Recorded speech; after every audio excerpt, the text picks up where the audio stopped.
What's up guys, and welcome to a new episode of the Google Ads and eCom Q&A series, where you can ask me your burning Google Ads and e-commerce questions in the comments, and I will pick some of these questions and answer them in the next video of this series here. It has been a while since the last video came out, so I wish you lots of fun with this one here, and hopefully you will take some value out of this for your own business as well.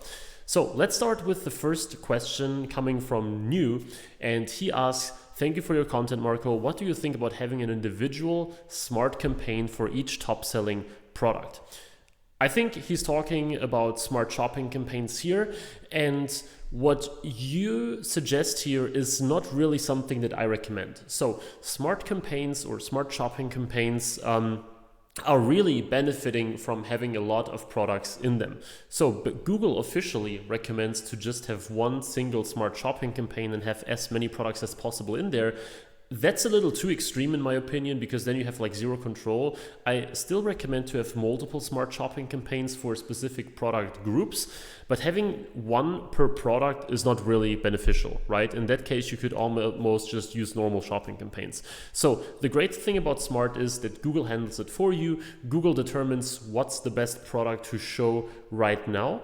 And the more products you have, the more options Google really has, right? So they can say, okay, this $100 product, we will show it right now, and this $30 product is best for this user, etc., etc. So it's definitely overkill. Don't use smart shopping on a per product basis. This will definitely not be the best use of smart shopping campaigns in general. The next question is from Frederick, and he asks, I've run Google Smart Shopping for more than 1 year and it's still very inconsistent, giving me an average ROAS on 3 to 4, running around 800 products at the moment, but with low budgets, $30 to $50 a day.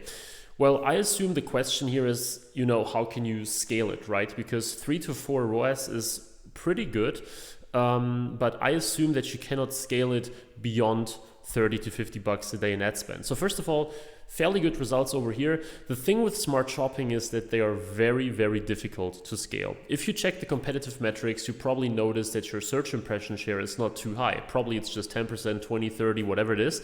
But according to the search impression share, you should be able to get way more impressions than you're currently getting. However, there is almost nothing that you can really control with smart shopping, right? Basically, the only things that you can change is the budget and the bidding strategy. And if you change the bidding strategy from, for example, maximize conversion value to target ROAS, that's really one of the only things that you can really control. So one thing that you might want to try is, if you have a target return on ad spend goal right now, for example, 400%, try reducing that target return on ad spend goal, for example, to 350, 300, maybe even less than that. The point is, people think that if you lower your target return on ad spend goal, your campaign will automatically get way less profitable. In reality, in many campaigns that I manage, actually reducing the target ROAS goal kept a similar profitability, especially when you have spent some money on the campaign already and you had a bunch of data in this campaign. But at the same time, it gives you much more traffic. So you have to think about it that way. If you have a 400% target ROAS goal, then you tell Google, hey, please be very picky with the traffic you send to my store, right? Because you want to have this 400% ROAS.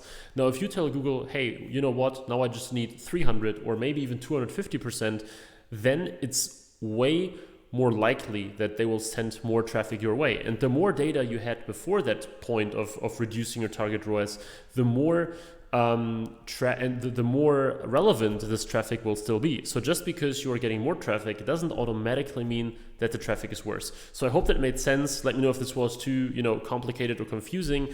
Just comment below again, and that should be perfectly fine. But I hope this really helps out. Then we have Emmanuel, and he asks, what's your view of using agencies to run a store? Some combine Google and Facebook ads. Well, I don't think too much about generalist agencies. Now, if an agency does only Google and Facebook or only PPC, that's okay in my opinion, even though I personally, for example, specialize literally only on Google Ads at this point. There are a lot of agencies that do everything, right? SEO, Google, Facebook, content marketing, conversion rate optimization. I don't really like to use those generalists because I always feel like they are not really the best at those things, okay?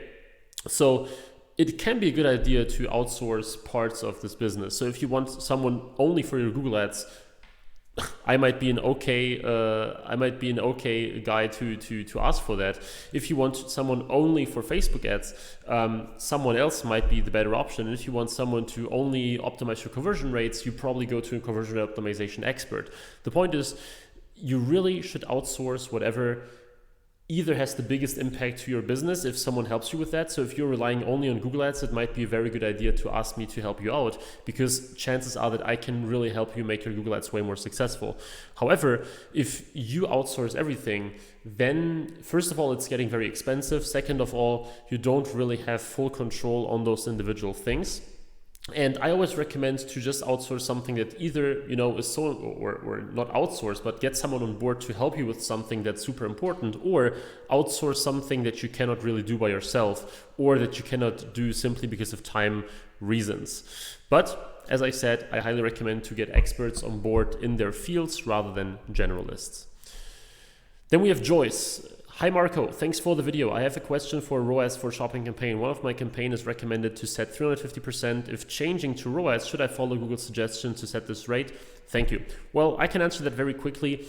Usually it makes quite a bit of sense to use Google's suggestion simply because you're starting fresh anyway, right? So there is no point in coming up with some arbitrary number if Google gives you something already. Sure, if Google tells you, hey, I recommend 100%, I still go with something like 200 to 300, because that low of a target ROAS goal is not really what I want. But as long as this is like a reasonable target ROAS goal that Google is proposing, it makes sense to just accept it, because why would you come up with something completely random like 500 or 600, right? Google's recommendations are based on your past performance, and that's a pretty good starting point for your new target ROAS in that campaign. And then we have the last question, and unfortunately I cut the name, but hey Marco, I'm enrolled in your course and just started going through it. I just recently got my Stripe and PayPal account banned, and it's extremely frustrating because I had barely run any ads. Do you have any advice or solution for this? Well, of course, that's super annoying. Trust me, I had this problem myself several times already. Basically, you can try, of course, to get a new PayPal account with like new business data, whether it's new bank account, new credit card, whatever it is, new address and all that kind of stuff. That's something that can definitely work.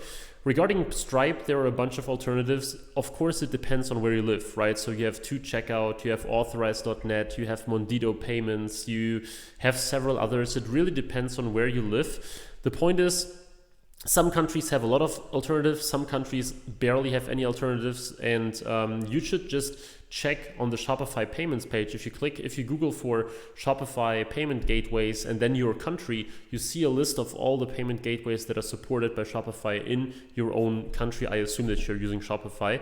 And this should really give you a good overview. The point is that Stripe and PayPal are usually not the only ones. Yes, they are the biggest. Yes, having PayPal is pretty important, but as I said, try to create a new account. First, you could try talking to them, but this is normally not too beneficial. But as long as you have completely new data, like new business, or as I said, new details, new card, all that kind of stuff, it can still work that way. So yeah, these were the 5 questions for today. I hope you guys got some value out of this here today. As I said, if you have any question, make sure to put it in the comments right now, and I will answer it in one of the next Q&A sessions. If you want to speak to me personally and find out if there is some way that the two of us can actually take your business to the next level together, you should go to the link in the description that points to my DAC framework page, where I explain a little bit about my process of running super profitable campaigns using my DAC framework strategy and DAC framework method. And if you think that that's a good fit, or if that's something where you believe this will be helpful for you, you can schedule a free short clarity call with me. We find out if the DAC framework makes sense in your specific business case, and if there is some room for me to personally help you implement this in your business to take your sales to the next level. So with this being said, thanks a lot for watching. I really hope you enjoyed this video, and I'm forward to seeing you, not to looking at you, but I'm looking forward to seeing you in the next video as well. Please subscribe if you enjoyed that. And until then, I wish you all the best. Bye-bye.